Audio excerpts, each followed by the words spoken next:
Hello, and welcome back to the Turn by Turn podcast with Chris, which is me, and Daniel, my co host. Which is me. If you're here, I'm assuming marketing worked. You saw something that had to do with our show, be it the logo, the topics, and you were like, that one. You clicked on us for a specific reason. And that's what we're talking about today is marketing, but specifically in gaming. So I know that you might think this is boring. Um, and why are they doing a podcast on something as boring as marketing? Well, it's not boring at all. And I'm gonna start with a little example of why. So games marketing has become enormously expensive, just like movies, cars, and everything else. But I thought it would be fun to open the episode with some of my favorite games marketing stunts. So, Daniel, are you familiar with a game called Virtua Tennis 2? I am not. Sounds like it might be a mobile app? I believe it was for PS2. PS2. Okay. So no, Yeah. not very familiar. This is before the rise of mobile gaming. So I guess their marketing didn't fully work since you're not familiar with them. What they decided to do, though, and I love this, they decided to promote their tennis game at Wimbledon, which, for the uninitiated, is the world's most famous and well-known tennis tournament. So to me, that makes sense, right? For a tennis game to show up at Wimbledon. You think that makes sense? Yeah, that would stand to reason. Yeah, so I was thinking, okay, did they sponsor some players to talk about it? Or did they, sponsor a court and get their logo in the middle of the court or something, or on the tennis balls? To me, those things would make sense. But the geniuses over that were trying to sell Virtua Tennis at Acclaim decided instead that step one was to capture a bunch of doves. And then they Makes sense. decided we need to spray paint our logo on those doves. So already. Like a crime. Is that a crime? I don't know. I kind of agree. So then they trained said doves to fly into the crowd and hover in front of people's faces. So they then released them as some players were warming up, and people reacted like people react when birds in funky colors fly into their face, and a bunch of chaos ensued.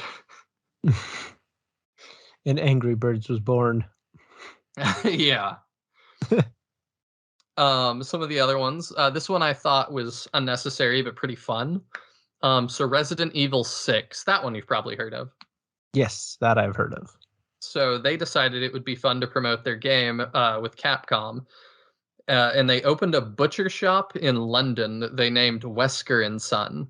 And it sold meat, but it was all made to look like human meat. That's a choice, for sure. It apparently looked super real and caused quite a stir. And like I said, I find this one pretty funny because it's pretty harmless, but it gets people talking, and it's kind of just a fun thing to do. And if you're in the know, you can go buy a severed arm for dinner. Is that still open? Do you know? No, it was just for a couple days. Yeah, it was for a couple days with like a performance artist that does these sorts of things. Another one, though, that wasn't quite so fun was the marketing campaign for Splinter Cell Conviction in 2010. I don't know if you're familiar with Splinter Cell. I am, at least.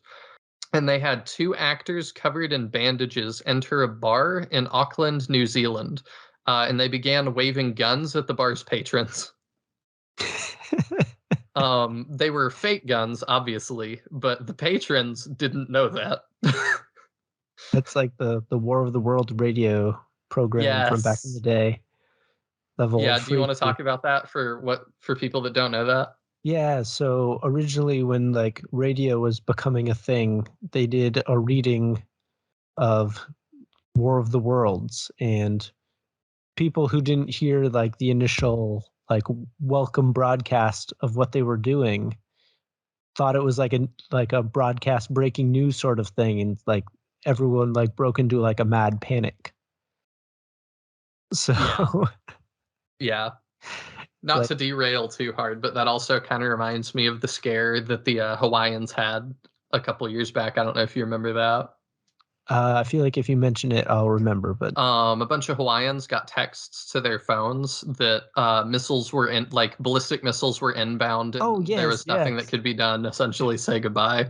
And it was yeah, totally like a misfire that like the guy that was supposed to hit test on the system hit like activate, yeah. and it took like 45 minutes to an hour or something to catch that mistake. So people were like freaking out. Um, like nobody had any clue what was going on. Like it was not even known that we had a system in place to text all these people at once like that. So it was just like, oh, okay. Oh Um, man. but that's a good way to tie it back in. That I do think most of these kind of marketing disasters occur when a company just doesn't think a few steps ahead about how random people that are not in the gaming sphere are going to be affected. Hmm. Um, Another quick one like that was 2002. We have the developer Acclaim again. Um, the game Burnout 2 Point of Impact was coming out. And they decided that to promote that game in the entire country of the UK, they were going to pay all speeding tickets that were accrued on that day. So obviously, the people were like, yeah, this kind of encourages speeding today, don't you think? And that wasn't a very popular one. No. So let's before we continue, let's talk about what led to this episode, which was Daniel's experience, and it seems like the gaming community's experience right now with the game Digimon Survive, which is a game I was really interested in as an SRPG fan, like Fire Emblem and Shining Force and stuff. We don't get too many big games in that genre, so a new licensed one from Digimon sounded really promising because that's a really big license to take on that genre. So, what are people upset about, Daniel? So, as far as I can tell, um, the weird thing about it is that there was some like pre-release hype about it, and then like it came time for a release date, and I went to the store to get it. Couldn't find it anywhere. Couldn't find it GameStop, any of like your normal like US locations to buy games. Walmart, Target, GameStop, Best Buy, like any place. GameStop only ordered enough copies for pre-order. They didn't have any on-hand store copies. Like most websites didn't even have listings for it. And about 3 weeks after, you still don't see it in stores. So I eventually had to I get, don't. yeah, I haven't seen it in stores at all. And the only place I could find to get it was the Nintendo eShop of all places, which, depending on how many like Switch games you have and like save memory, you'd have to like get a memory card in order to even download it. Thankfully, Right. I don't have an insane amount of save stuff on my Switch, so it's not that big of an issue. But it all came from this new game that had some like pre-release hype. Is pretty hard to acquire in like But a simple manner. that hasn't been what got people writing angry reviews. Yeah, so that was my weirdness about it. But the thing that got the weird bad reviews is that it is a visual novel with SRPG battles in it. It is not a SRPG framed around a visual novel. It is specifically a visual novel with SRPG battles speckled through it as like a flavor seasoning to the visual novel aspect. There is Yeah, no. he's really not exaggerating. I thought it was going to be like I might describe Fire Emblem Path of Radiance and Radiant Dawn. There's a ton of reading in those games. I might say that they're SRPGs slash visual novels a little bit. Um, but you get a battle every so often in between all the reading. And you might not go an hour without battling. Like that seems about right. Like the most you're going to read at once is an hour. Um, Digimon Survive, the Let's Plays I've seen so far, has been like you're playing 3 hours of a visual novel, and then you might have like a 10 to 15 minute SRPG battle, and then you're back to visual novel stuff. Yes. So we won't go super hardcore deep on Survive in this episode, but there will be some more Survive thoughts. I'm currently, the way it stands now, I'm about a little under halfway through. And the SRPG stuff is ramped up a little bit. What does that mean?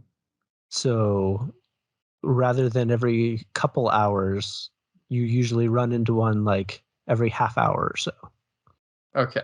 Which for a lot of people won't experience this game. But to tie it back, I feel like it was a great example of people reading the part they wanted to hear loud and the part they didn't want to hear quiet. Mm, So like they saw a visual novel and like your brain perhaps naturally just highlights the thing that makes you excited and downplays the thing that makes you less excited. mm. So a lot of people went in thinking it was going to be like Digimon Fire Emblem, and it is not. Although Fire Emblem's probably not a horrible comp, given all that there is a lot of reading in Fire Emblem games too. But like it's probably, so I would say Digimon is like double what Fire Emblem is. So it doubles the story parts and like minuses the battle parts. But Yeah, I don't think it's terrible as a comparison when we kind of know what we're talking about, but um, there's things that I think that Bandai Namco could have done to anticipate this a little bit more. I point to things like there was not even a listing up on digital storefronts before release day. mhm. And I don't know that you need to have it out as far as some of these companies do, but I do think that would have helped a little bit. So people weren't just tuning in on release day going, oh, okay, here it is, and then buying it then. I also think it could have been explained a little bit better that this was a visual novel primarily, because I know when I'm looking for when I'm looking at trailers for games, that's something I wanted us to talk about too, is the state of game trailers. I mean, man, it's rough out there. Because we do a lot of cinematic trailers these days that don't actually show any gameplay at all. So I come away from a lot of trailers not having any idea what genre the game even is. And then so what that's trained me to do is just to go, oh, okay, if I see cutscene, skip through that to see what the game is. And so for Digimon Survive, I might have done that and said, okay, well, I see cutscene, I see characters talking, but I don't really care. I'm going to skip through and see what the game is. Because that's sort of what I feel like the current environment has trained me to do. I would be kind of doing a little bit of what you said, in that you hear the parts you want to hear louder, because it's like, okay, well, the cutscene is the game, is what the problem was this time. Mhm. But I wonder if a lot of people maybe did that. And I think it's pretty much only natural that you're like, "Oh yeah, SRPG, Digimon, okay, cool, check, check." And then that's because I don't think they were like misadvertising it. Like looking at like the things they specifically released, I don't think it was their fault that the wrong impression was received. Mm. But I also think that a lot of people are probably going to miss out on a pretty good game because of that visual novel part of it. Yeah, I can definitely understand that. And I'm saying I think they're somewhat to blame, but I also don't think they lied, if that makes sense. Like it's not like they Yeah. didn't show what the game was. Not understanding the current environment and not understanding how that was going to be received, I think. But it's not like they just stood up there and lied about what it was. But like they also, like, if they're paying attention, they have a great template for what their next game should be. Yeah, yeah, I think they do. And I think that if this is a series that continues already, it will get better. If they want to make one that is the exact same, because now expectations are set for what it is, Yeah. and people that are interested in that will buy it. But the reason that we're even talking about this and that it really matters, I think, is that review bombing started, which people get real touchy about. Um, and I find review bombing a really interesting phenomenon because a lot of people just offhandedly write review bombing off as bad. And I see it as like this is the way that the community makes their voice heard. And they don't have a lot of other options to do that where developers will actually sit up and take notice. So I don't necessarily just view it as a negative.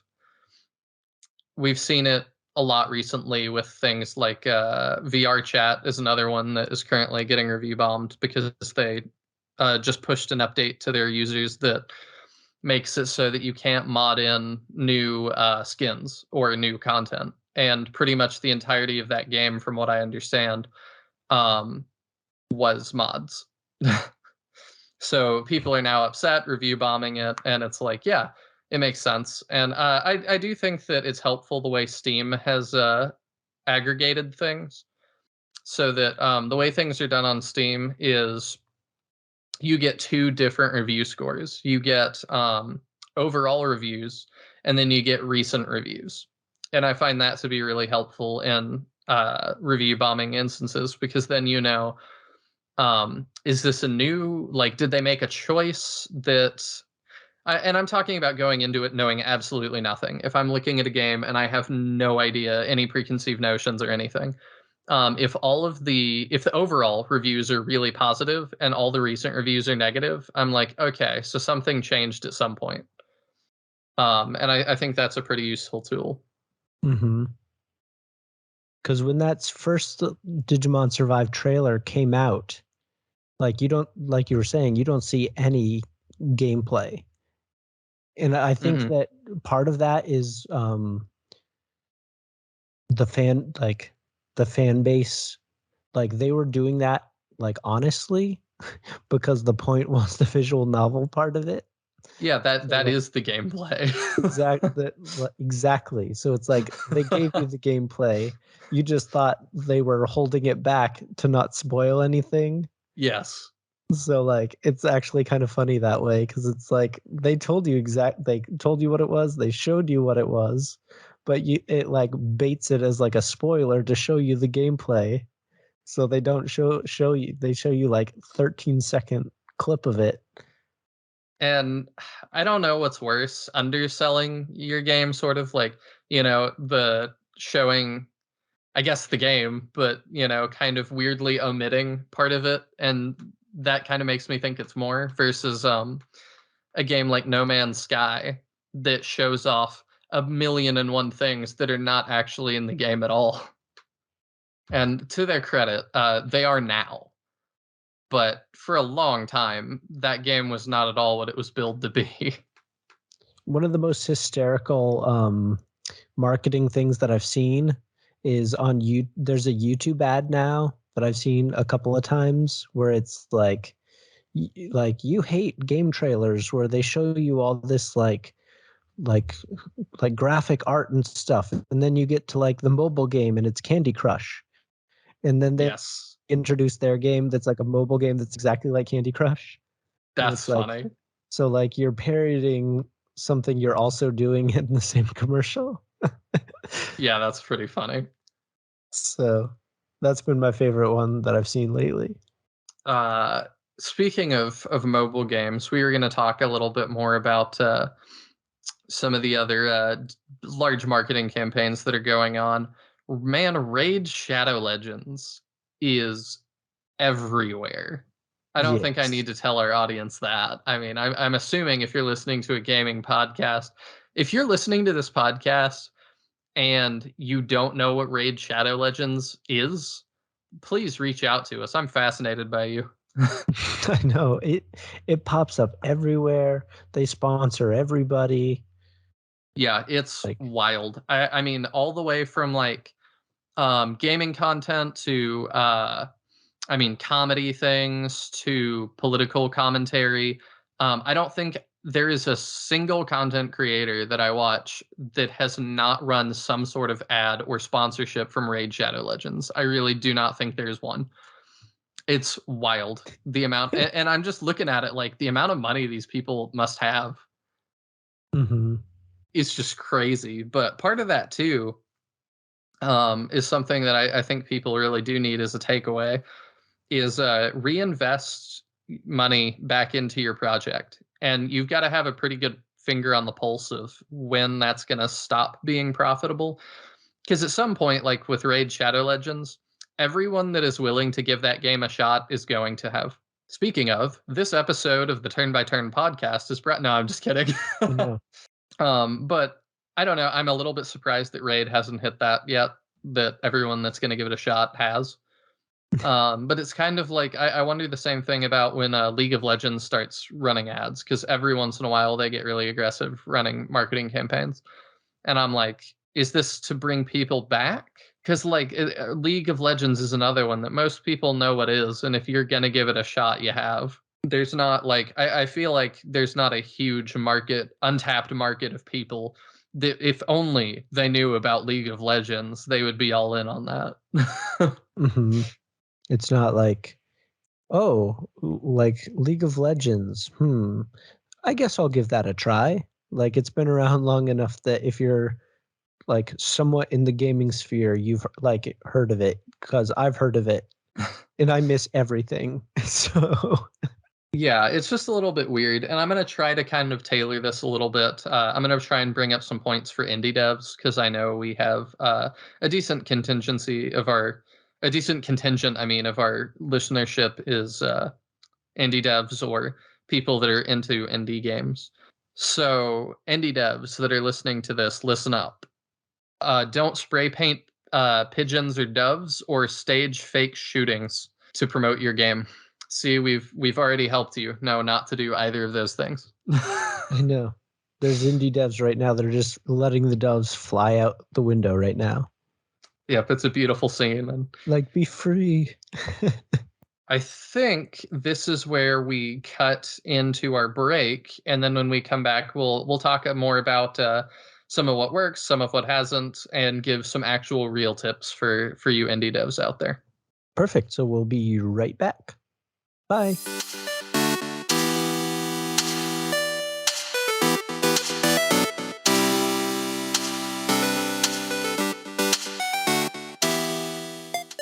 Jake, have you ever been looking for a definitive Nintendo ranking and can't seem to find it because it's just everybody's own opinion? Honestly, all the time, Sam. Well, I'm looking for someone to give us the answers. Wait, you mean like a podcast made by two young, handsome men where they create a definitive top 5 list of all things Nintendo? Should we just do it ourselves? Yeah, that sounds fantastic. Let's give it a shot. I'm Sam, And I'm Jake. and at Top 5 Nintendo, I'm going to give you my top 5 list, And I'm gonna give you my top 5 list. and then we're going to duke it out and see what the real top 5 is. Hey there, podcast listeners. I am David, And I'm Kate. and together we host a podcast that you might be interested in if you like The Legend of Zelda. There are lots of awesome podcasts out there and a lot of awesome Zelda podcasts out there. That's right, Kate, and we are another one of them. In fact, that is the name of our show, Another Zelda Podcast. And in our show in particular, we talk about some of our favorite dungeons, characters, boss battles. We do a couple top 10 lists here and there. We have some deep dive episodes, and we even pepper in a couple quiz episodes. We talk about our own experiences. We do some review episodes, talk about our challenges, our struggles, and our victories. That's right. If it has to do with The Legend of Zelda, we talk about it. You can check out our episodes on our website, anotherzeldapodcast.com. You can find us on Apple Podcasts, Spotify, Google Podcasts, and a lot of the other podcast services that are out there. And you can also check out our episodes on our website, anotherzeldapodcast.com. All right, we will see you there. Okay, bye.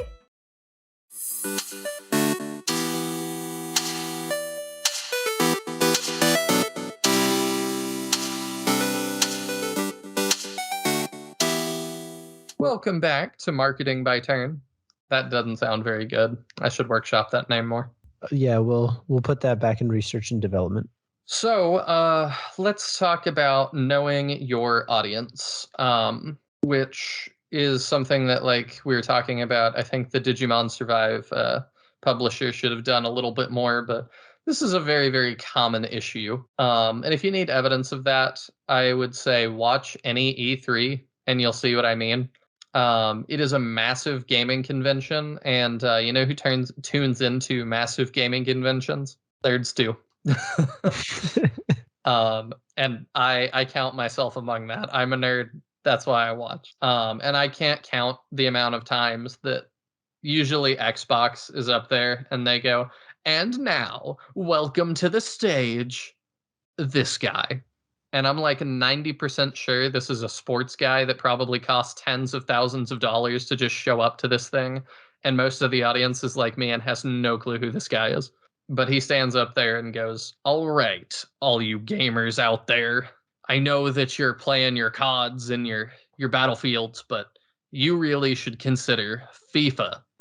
And there's one guy in the audience that's like, woo! And I'm like, that one guy cheering that knows who this guy is, he already knew whether he was buying FIFA or not, just like I already know whether or not I'm buying FIFA. And the answer is no. And you having this guy show up is not going to make me buy FIFA, but it probably costs you a lot of money. And I get very confused as to how companies think that this is somehow a worthwhile investment every year, because they do that like just about every year. I don't know if you've experienced this. Yeah, I would think that would be sort of like clawing on to like a national audience. Like, oh yeah, LeBron James was promoting FIFA. That might make like local news or like a bigger news outlet than just nerds. So it might be like not for the nerds per se, but for like hoping that it'll be like aggregated into like a bigger news cycle. Like I remember, so my hometown is like a tourist trap, and it was Barack Obama came there to like stay for the weekend, and it became this like huge national story, like go visit like this town, like Obama went there and like he ate at this restaurant, and like that restaurant got super popular like purely just because he was there. So maybe like that's kind of the idea, that it's not for the people that are there that like want Ewan McGregor to walk on stage instead. It's for the like the larger world to see. But see, I know who Ewan McGregor is. Exactly, And because you're a nerd and like yeah, but my thought is like, if it was somebody in the sports world of real note, and I'm not saying that's never happened, but like I know the names. You know, if LeBron James walked out on stage, I wouldn't be like, who is this guy? I would be like, oh, that's LeBron James. This is kind of weird. But I would at least know who it is. But it very often is some sort of sports guy that I have no. This is not a household name, you know. Oh, I have no clue who this guy is. And if you're sitting there screaming into your phone or your other listening device, of course I like that guy showing up. I say, okay, well, what about the cars? Can we talk about the cars for a second? Anytime they're like, all right, clear the stage, and the lights go down and there's a spotlight and we lower a car from the ceiling, and I'm like, whoa, it's a blue car. it's And a I Honda know, Civic. but to me, like, to make all of you upset at me that are car people, it might as well be. I know as much about it as I do a Honda Civic, and I care just as much.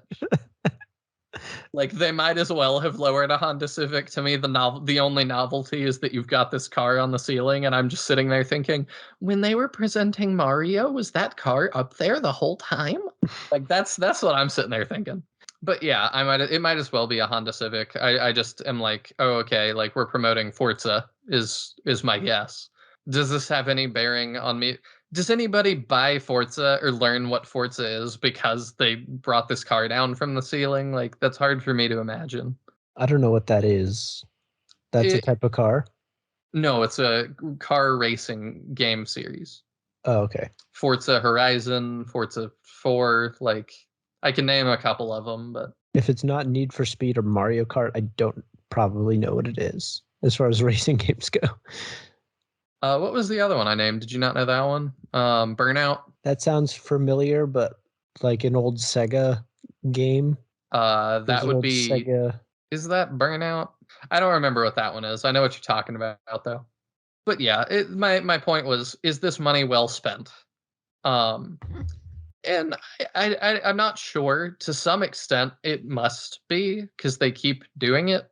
So I'm like, maybe there's marketing data I'm not aware of that says yes, this does somehow increase sales in the end.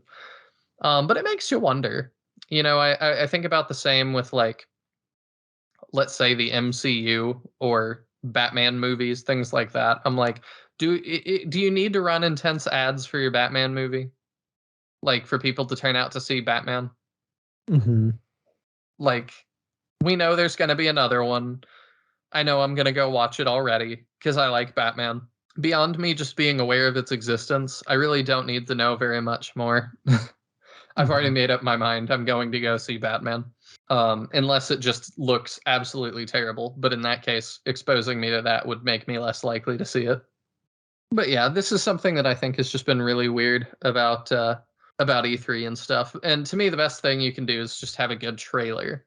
And to me, like I would say what a good trailer consists of is hype, show off the art, and show off gameplay.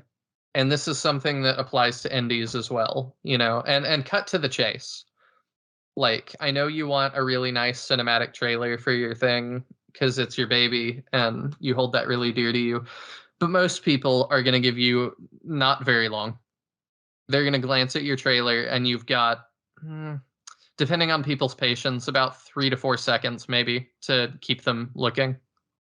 And it sounds like bad, but like that really is about how long you get, I think. And I you know, I think a lot of us like to think, oh, I'm above that. Like I know I like to think I'm above that, but I definitely catch myself doing that. That I'm like, oh, this game looks bad, and I'm like, why does this game look bad? Why am I thinking that? And it's like, because it didn't grab me immediately, and like, I don't know. There's games that do.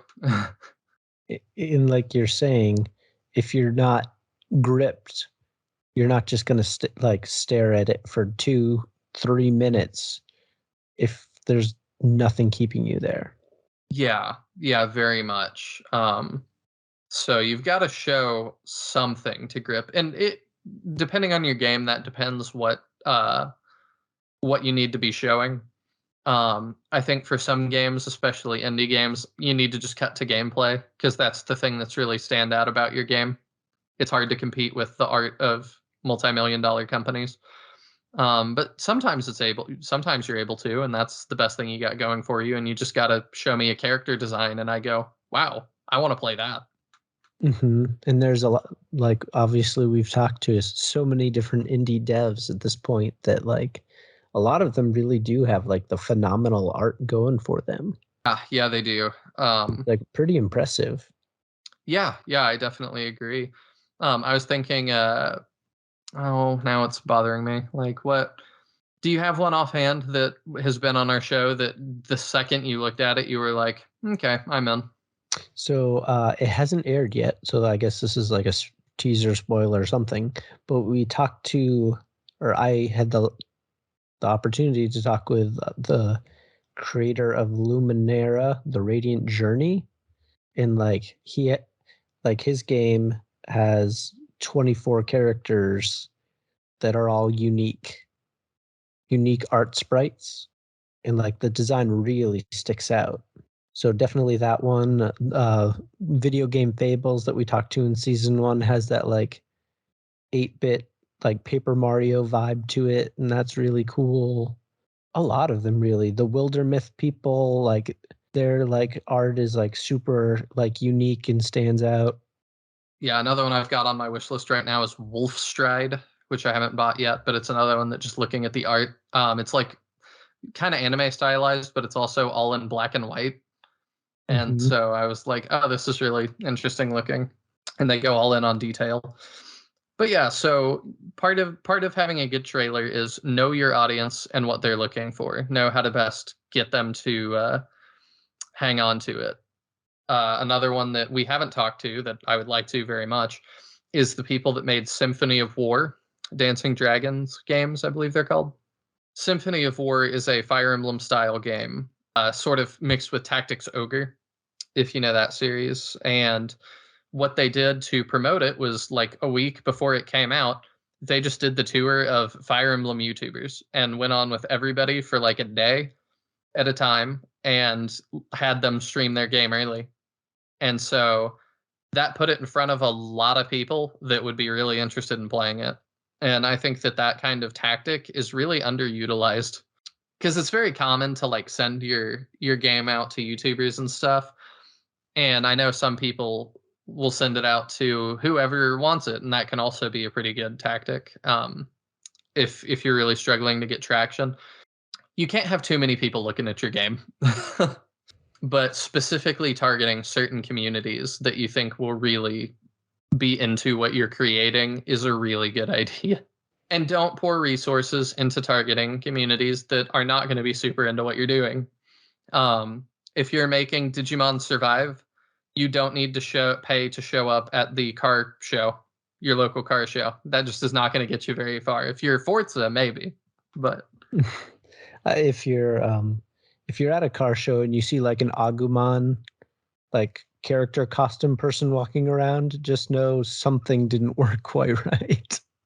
Yeah, something got lost in translation. In Japanese, they thought it said Honda Civic, and it said Agumon. Because Honda Civics are at car shows, right? Just gonna make those people super mad. But yeah, just know your audience and know what you're going for. And it can get really niche. I saw, just to kind of throw him some appreciation, we've had Sinister Designs on the show before, Craig, and Craig makes SRPGs as well. And Craig was recently talking about how the latest Fire Emblem game at the time of recording this is Fire Emblem 3 Hopes, which is a crossover with Koei Tecmo, who makes Dynasty Warriors games. And they made a Fire Emblem, this is the second one they've done with them, as a Fire Emblem Dynasty Warriors style game.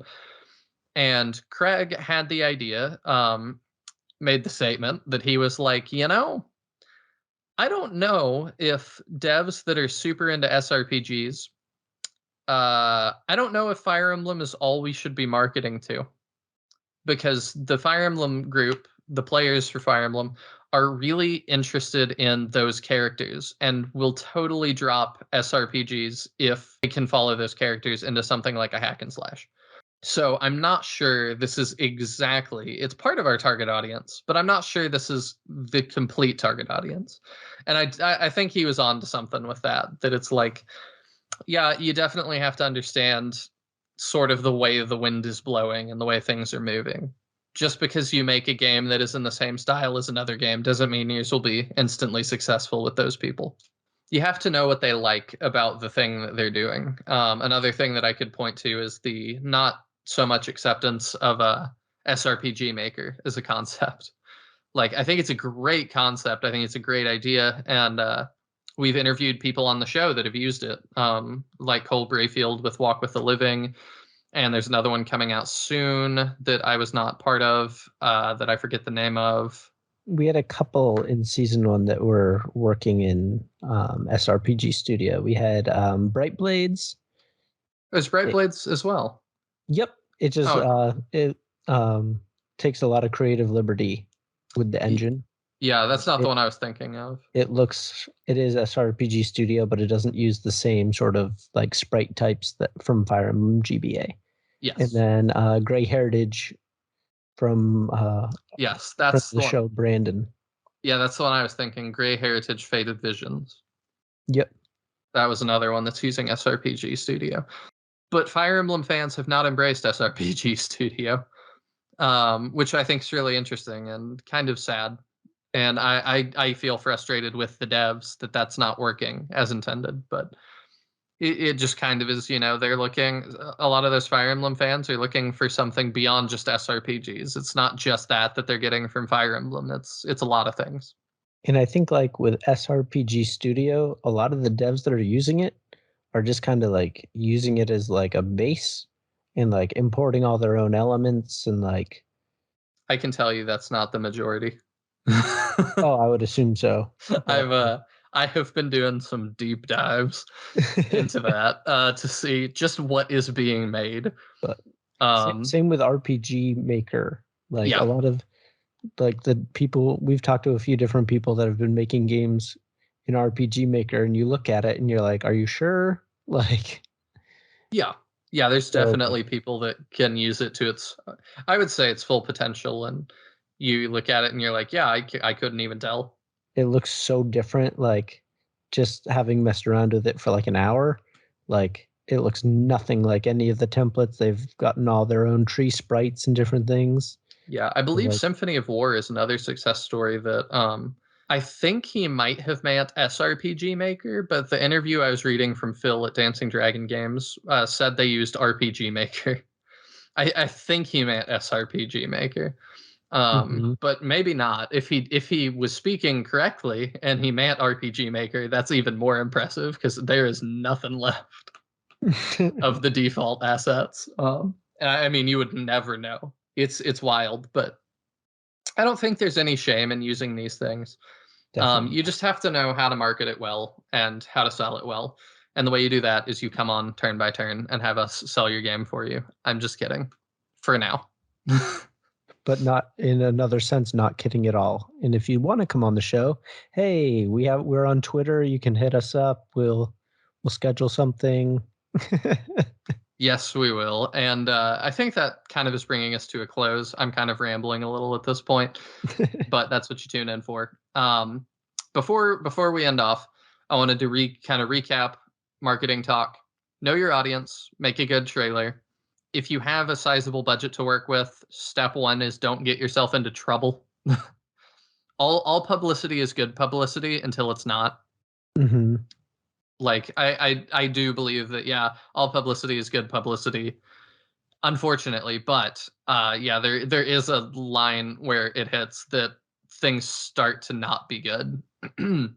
I think a lot of people became suddenly aware of who Blizzard was that maybe didn't know when things started getting real bad for them, and I don't know that increased their bottom line. But before we ended, I did want to bring up one of my absolute favorite, another of my favorite marketing tactics here, and that was for the game Saints Row the Fourth. And that was their idea was to create a maybe we'll talk about this. Maybe it'll come up in another video if you guys want to hear us talk about collector's editions and pre-order bonuses and deluxe editions and things like that. But their marketing ploy was we are going to create the deluxe edition, collector's edition, limited edition for our game to end all others. So they came up with Saints Row the Fourth, the super dangerous Wad Wad edition, aka the $1 Million Pack. They had one of these available. It cost $1 million. Did you hear about this, Daniel? No, this isn't sounding familiar. Okay.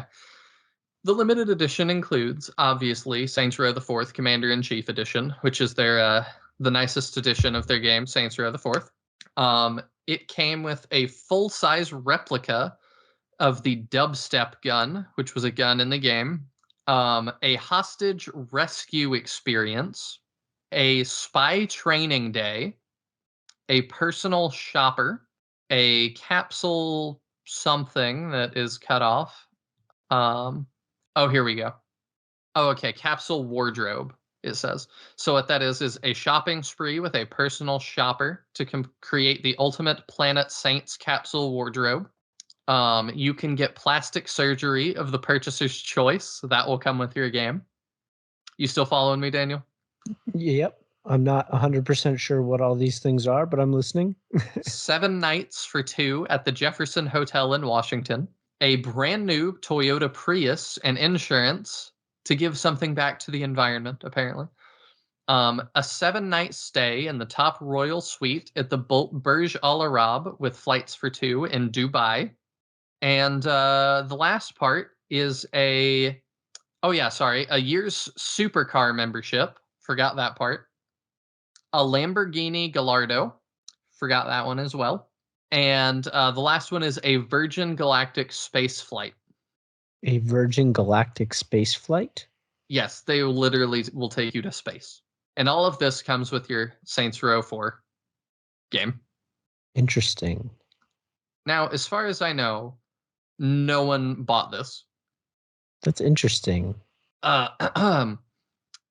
It did actually go for sale through Game in the UK Game Store. You could actually buy it for $1 million.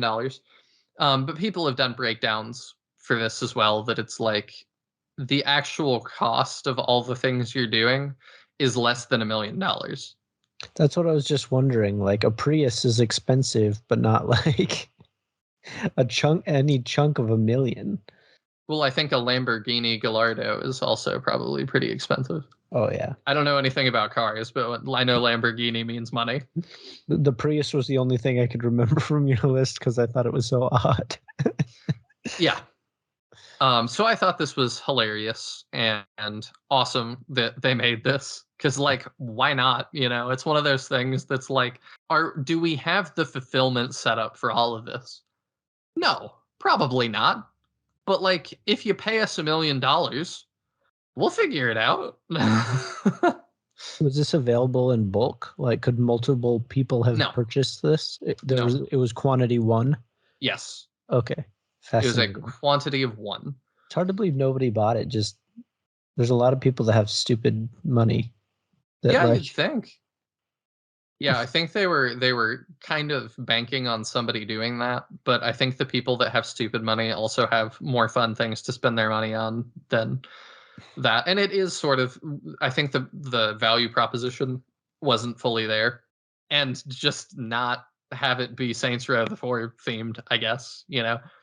You could do all those things for far less than $1 million. So it's not that they're not doing these things. It's just we don't need to do them through the Saints Row people. So is it still available to purchase? Now that I don't know. Because at this point, like, you could purchase it and then be like famous because you purchased it. No, Like, clicking through, I get an error message now. So I don't think it is still live. All right. Sorry, guys. Yeah, I'm sorry to burst your bubble to the billionaire that listens to this show. You can't buy the Saints Row the 4th Wad Wad edition. But you know what? If you contact Deep Silver, the developers of Saints Row, they'd probably still honor it if you're going to give them $1 million. Just saying. If you get famous off spending $1 million on that, let us know. You can come on for an episode. You just say, let us know. I say that 7 nights at the top royal suite at the Burj Al Arab in Dubai, that was for 2. So you remember me. You remember where you got the idea. How's that for marketing? So if our next episode is just me alone, you'll know that Chris got a nice fun weekend in Dubai. That's a whole week, 7 nights. I'm not staying 2 days. If I'm going to fly like 16 hours, I think is that plane flight, I'm staying for longer than a weekend. I get motion sick. But yeah, okay. Something I did think I probably should have mentioned too, and that is very related to this, is the another thing you can do for marketing that I don't think you should do, but also seems to be effective. So I do need to cover it. Is how do I want to phrase this? People get real touchy about this one too. The idea that okay, so like Ubisoft was one that did this for a while, and I'm not sure that they still do this, but I don't know, and it kind of says volumes that I don't know. They would do things where they would rent out like a portion of a hotel that also kind of like doubles as a spa, and they would fly in all of the reviewers from like Polygon, Kotaku, IGN, GameSpot, you know, all of these people. I'm not sure GameSpot was in there, so I'm not going to throw them in there. But basically what I'm saying is generically all of the big video game websites and magazines, their reviewers got flown out to this hotel, and they'd get spa days and things like that. And then, you know, for a couple hours a day, they're allowed to go down and play whatever we're promoting, Assassin's Creed, Ghost Recon, whatever. And then that's it. Thank you for coming. We'll send you home. Well, that sounds awesome. The idea is sort of that, like, if you review us well, you'll get to do this again. We'll invite you out for the next one. And so the gift thing definitely did become big. And I think it was bigger in the past than it is now. But it is still marketing when your favorite streamer or reviewer gets, an Overwatch loot box in the mail that's got all this nice stuff, or an Elden Ring box. I saw some of those go out, that some people got a sword and a helmet, and they show this off to you and talk about what a cool company FromSoft is. And this doesn't all have to be negative either. Sometimes you just want to send people stuff that like your game. That's pretty neat.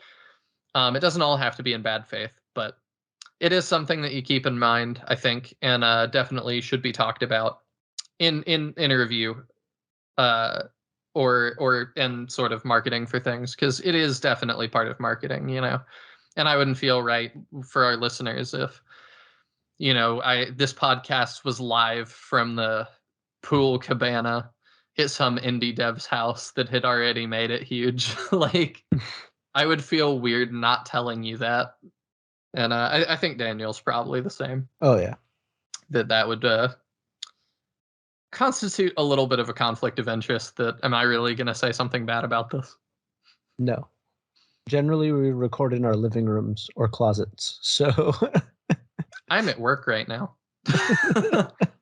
So, but yeah, so there you go. That's about all I've got. I probably shouldn't ramble anymore. Marketing can be really fun. Marketing can be, it should be really fun, because it's what gets people interested in your game. But maybe not too much fun.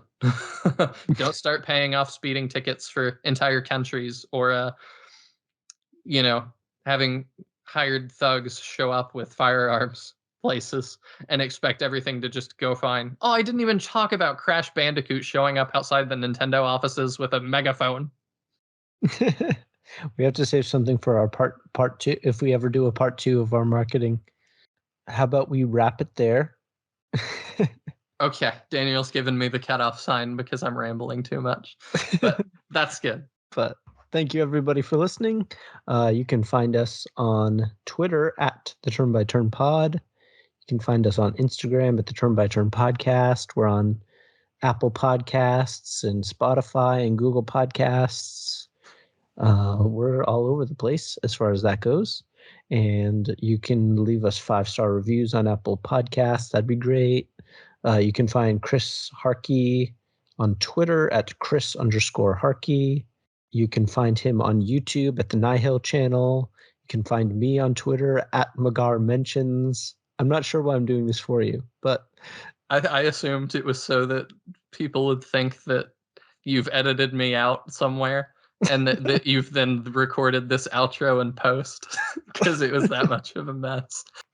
Yeah, so check us out in all the familiar places, and we will talk to you next week, unless Chris is in Dubai. Yep, that is the plan. Got my fingers crossed. Be in touch.